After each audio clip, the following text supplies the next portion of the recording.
แล้วลูกเห็ดมันสุกแล้วดิอ้าวเราจะตีแม่ไปไหน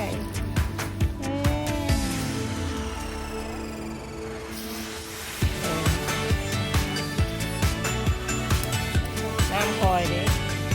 เปิดน้ำคอย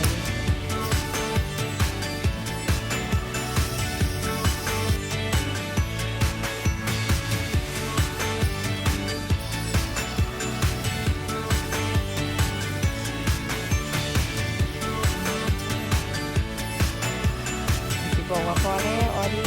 พออิ่มแล้ว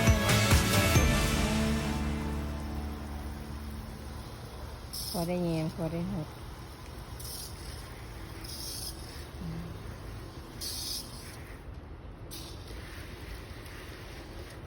สวยอยู่บ่หนาฮะสวยหน้าละบ่ไปแบบต้นคอน2 ต้น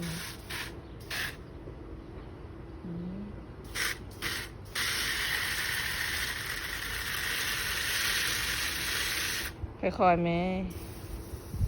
จะในกระเปียกอีกเลยค่ะพี่น้ำมะ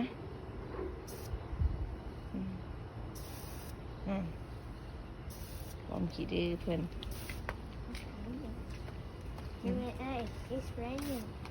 อย่าเห็ดมันเปียก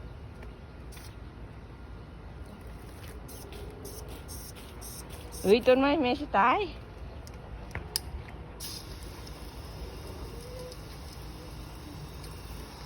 เอ้ยเอียงมาหัวน้ำใส่กันมันนี่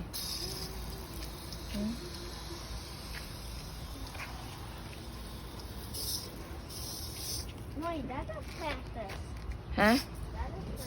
เนาะมามีละเนาะมามีละเนาะเห็ดนะสิบ่าได้จังไหนซ้อจังไหนมามีนี่เห็ดนะลายจังไหนอะไรก็พองมืดปะแม่นี่บ่เห็ดปะฮะปีหน้ามาดูคิวดิ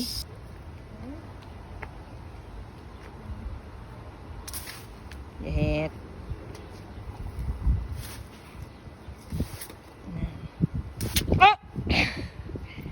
อ๋อดี